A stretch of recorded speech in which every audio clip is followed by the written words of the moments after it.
So alright guys, कैसे आप सब? होप करता हूँ आप काफ़ी ज़्यादा बढ़िया होंगे। तो दोस्तों फिर से मैं लेके आ चुका हूँ एक new episode of football transfer window. और आज भाई एक बहुत ही सैड डे है एज अ बार्सिलोना फैन, क्योंकि भाई हमारा बेस्ट सेंटर बैक हमें छोड़ के जा चुका है सऊदी, और वो भी कहीं ना कहीं फ्री ऑफ कॉस्ट। लेकिन भाई कहीं ना कहीं इनिगो मार्टिनेज की तारीफ तो इस वीडियो में डेफिनेटली बनती है, उस पर बात करेंगे डेफिनेटली, क्योंकि देखो सारे क्रिएटर्स ने कहीं ना कहीं इनिगो के ऊपर रिएक्ट कर दिया। मैं वेट कर रहा था कहीं ना कहीं दोस्तों कि मुझे पूरी अपडेट्स मिल जाए। एक ही बात तो मैं आपको पता है, मैं पूरी कहानी एक साथ सुनाने में विश्वास रखता हूँ। तो दोस्तों वो अब मैं आपको बताऊंगा। उसके बाद दोस्तों हम लोग बात करेंगे रॉड्रिगो की, और लिवरपूल और आर्सेनल के बीच क्या चल रहा है, तीनों लव ट्राइंगल जैसा। उसके बाद हम लोग दोस्तों बात करेंगे कहीं ना कहीं मैनचेस्टर यूनाइटेड की, कि silently they are having one of the best transfer window yet. तो दोस्तों बिना किसी देरी के चलो दोस्तों हम लोग वीडियो को स्टार्ट करते हैं। स्टार्ट करने से पहले एक छोटी सी रिक्वेस्ट है कि चैनल को प्लीज सब्सक्राइब कर दो, वीडियो को लाइक कर दो, शेयर कर दो, और एक प्यार से कमेंट कर दो। मैं डेफिनेटली रिप्लाई कर दूंगा दोस्तों। तो चलो चलिए दोस्तों वीडियो को स्टार्ट करते हैं। तो दोस्तों अगर आप लोग बार्सिलोना के फैंस हैं तो दोस्तों कैसे आपका दिन एक शांति से बीत सकता है। हमारे क्लब को मतलब कहीं ना कहीं हमारे क्लब की मैनेजमेंट ने जो रायता फैलाया, ये मेरे पर्सनल ओपिनियन में कहीं ना कहीं उसका नतीजा तो मैं नहीं बोलूंगा, लेकिन भाई ये कहीं ना कहीं मेस बहुत ज़्यादा क्रिएट हुआ है।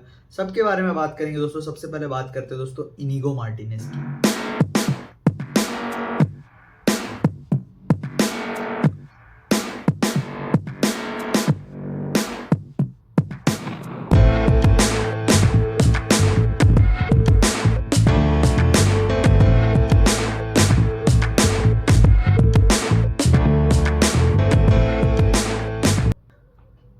भाई इनिगो मार्टिनेज ये बंदा काफ़ी ज़्यादा अंडररेटेड है। देखो दोस्तों, मैं जब मैंने कंटेंट क्रिएशन स्टार्ट नहीं किया था, मैं फुटबॉल देखता था कहीं ना कहीं। जब भाई मेरे को आज भी याद है वो दिन जब बार्सिलोना सेविया के पास जा रही थी फॉर साइनिंग क्लेमेंट लॉन्गलेट। ठीक है, जब हम लॉन्गलेट के लिए जा रहे थे कहीं ना कहीं दोस्तों, मैंने अपने दोस्तों को बोला कि हम बार्सिलोना को पर्सनली इनिगो मार्टिनेज के लिए जाना चाहिए लॉन्गलेट से चेक। भले वो बंदा इंजरी प्रोन है। जी हाँ दोस्तों, इनिगो मार्टिनेज एक काफ़ी ज़्यादा इंजरी प्रोन बंदा है। बंदे ने कहीं ना कहीं एथलेटिक बिलबाओ के साथ 2 कोपा देल रे फाइनल किया पर नहीं जीत पाया, लेकिन बंदा काफ़ी ज़्यादा भाई एरियली और भाई डोमिनेंस वाइज उसका फिजिकलिटी बहुत ज़्यादा अच्छी थी। बॉल पे कहीं ना कहीं इनिगो मार्टिनेज शुरू से अच्छा रहा। तो ये मेरी पर्सनल ओपिनियन थी मेरे दोस्तों को। 2023 का वो साल था, इनिगो मार्टिनेज हमें ज्वाइन करते हैं as a free agent. Xavi के अंडर पहला सीजन उन्होंने खेला। कुछ खास मैचेस उन्होंने नहीं खेले, बहुत कम मैचेस खेले, इंजरी के कारण स्टार्टिंग में रूल आउट थे। फिर उन्होंने डेब्यू किया जावी के अंडर, फिर कुछ टाइम के लिए इंजरी से फिर रूल आउट हो गए। फिर दोस्तों आते हैं हंसी फ्लिक। अब स्टोरी में आता है काफ़ी ज़्यादा चेंज। हंसी फ्लिक के आने के बाद दोस्तों कहीं ना कहीं हम सब पिछले सीजन के स्टार्ट में काफ़ी ज़्यादा वरीड थे, क्योंकि हमारे मेन सेंटर बैक रोनाल्डो रहो, एंड्रेस क्रिश्चियनसन कहीं ना कहीं दोस्तों इंजर्ड थे। उसके बाद हमको लग रहा था अब क्या होगा। There comes Inigo Martinez a warrior. भाई बैक लाइन को कमांड करते थे वो, सिंगल हैंडेडली उन्होंने मैच जीता। और भाई जो वो टैकल्स, ये टैकल जो आप स्क्रीन पे देख रहे हो भाई, ये कहीं ना कहीं मेरे पर्सनल ओपिनियन में इस टैकल ने कहीं ना कहीं हमें ला लीगा जीता है। ये मेरा मानना है, आपका मानना कुछ भी हो सकता है। वो बंदा को भाई मेरे पर्सनल ओपिनियन में he is a bigger legend than ter Stegen. ठीक है, अब क्या होता है दोस्तों, कहीं ना कहीं जब वो कॉन्ट्रैक्ट रिन्यूअल करते हैं तो भाई कॉन्ट्रैक्ट रिन्यूअल में उन्होंने एक क्लॉज डाला था कि देखो लालिगा के बाहर कोई भी फॉरेन क्लब आती है, स्पेशली सऊदी की क्लब, तो मुझे फ्री ऑफ कॉस्ट जाने दिया जाए। कहीं ना कहीं हाँ, डेको ने थोड़ा यहाँ पे गलती की। मेरे पर्सनल ओपिनियन में डेको ने यहाँ पे हगा। एटलीस्ट 5-10 मिलियन की फी लेनी चाहिए थे। लेकिन भाई इनिगो मार्टिनेज जब हमें जरूरत पड़ी उसने दिया। और उसका ही पर्सनल ओपिनियन था ये वाला कि मुझे नहीं लगता है कि हंसी फ्लिक की जो फुटबॉल जो इंटेंसिटी हंसी फ्लिक की फुटबॉल डिमांड करती है वो मैं इस सीजन 40-45 मैच खेल पाऊंगा। तो दोस्तों कहीं ना कहीं उसके इसी कारण से उसने डिसाइड किया कि भाई ही विल चूज मनी। और भाई कहीं ना कहीं इनिगो मार्टिनेज के लिए कोई बंदे हेट कर रहे तो भाई मत करो भाई, इसमें बोर्ड की भी उतनी गलती नहीं है। कॉन्ट्रैक्ट सिचुएशन के टाइम में हाँ थोड़ा हगा है डेको ने, लेकिन दोस्तों इसमें बोर्ड की भी कोई गलती नहीं है। कहीं ना कहीं एफएफपी में हमें हेल्प ही मिलेगी रजिस्टरिंग प्लेयर के लिए, उस पर भी आऊंगा अभी। लेकिन दोस्तों कहीं ना कहीं ये दिखाता है कि भाई एक बंदा जो कि जिसको लगता है कि वो कहीं ना कहीं वो रुक सकता था, वो बार्सिलोना में रुक सकता था, माइट वो इंजर्ड होता, लेकिन वो उसने सोचा कि भाई अब पैसे की बात है, पैसे लेता हूँ, बार्सिलोना को भी थोड़ा फ्री करता हूँ। तो personally he is a bigger legend and टेस्टेगन पे भी आऊंगा। तो पहले बात करते हैं दोस्तों, अब जो मैं वीडियो की स्टार्टिंग में बोल रहा था क्लब ने मेस मचा रखा है। तो भाई इनिगो तो गया, 18 मिलियन की सैलरी, ऑलमोस्ट डबल जो बार्सिलोना उसको करंटली दे रही है, उसके डबल सऊदी ने उसको ऑफर किया, वो चल गया। लेकिन दोस्तों अब मैं आपको एक बात बताता हूँ, बोर्ड ने क्या मेस मचा रखी है। अभी भी हम 1:1 में नहीं है। इनिगो की सैलरी कंप्लीटली जाने के बाद भी हम उसका 60% यूज कर सकते हैं। और अभी रिपोर्ट्स दोस्तों निकल कर सामने आ रही है कि इस 60% से भी हम जॉन गार्सिया को अभी रजिस्टर नहीं कर सकते, ये भी फुलफिलमेंट नहीं है। ठीक है, तो ये दोस्तों कहीं ना कहीं क्लब जो हमें झूठ बोलते रहता है, जॉन लपोर्टा कंप्लीटली झूठ बोलते रहता है, लास्ट में कहीं ना कहीं से कुछ टेक्निक निकाल लेता है। लेकिन दोस्तों क्या इस पे हमारा क्लब जिंदा है? ये बार्सिलोना की ब्रांड को काफी ज्यादा डैमेज कर रहा है। हम रजिस्टर करने के लिए प्लेयर्स को स्ट्रगल कर रहे हैं कहीं ना कहीं दोस्तों। अब दोस्तों बात करते हैं टेर स्टेगन की। काफी सारे लोग कहीं ना कहीं बोल रहे थे कि दोस्तों टेर स्टेगन की वजह से कहीं ना कहीं इनिगो जा रहा है। देखो वो दोनों एक दूसरे से इंटरलिंक बिल्कुल नहीं है।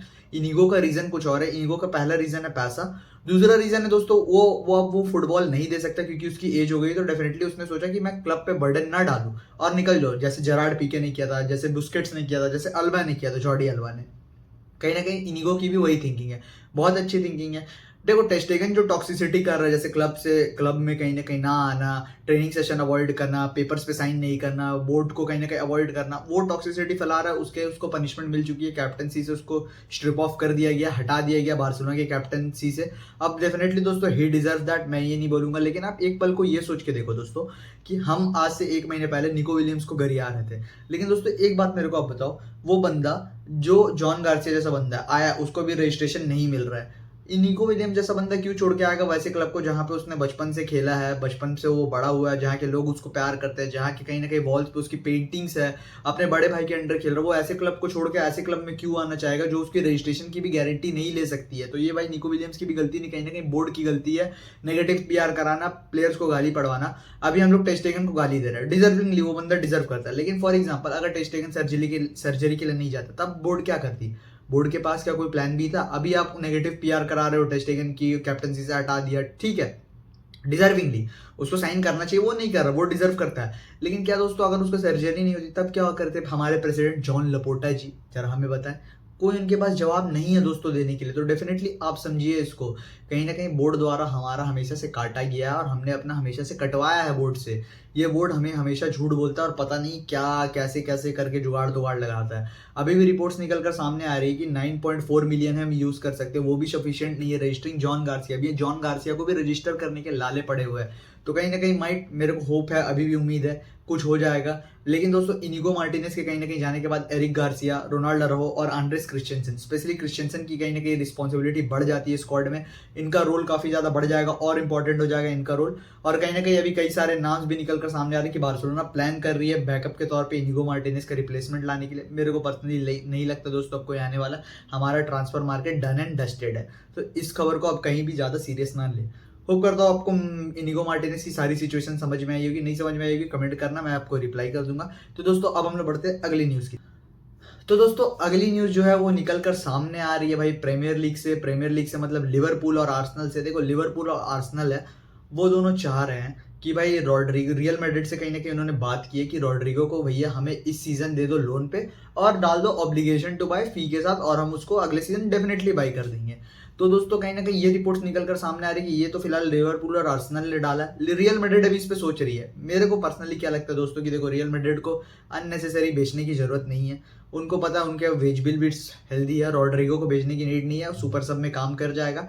देखो ये डील मेरे को होते हुए तभी दिख रही है unless and until Rodrigo push करे। रॉड्रिगो पुश इसलिए कर सकता है क्योंकि देखो दोस्तों क्लियर कट बात है, जावी अलोंजो का जो कहीं ना कहीं सिस्टम है, जावी अलोंसो के सिस्टम में कहीं ना कहीं डेफिनेटली दोस्तों वो सुपर सब हो सकता है। बट उसको उतने ज़्यादा चांसेस ना मिले क्योंकि देखा जाए तो गोंजालो गार्सिया भी उसके पिकिंग ऑर्डर में उससे ऊपर है।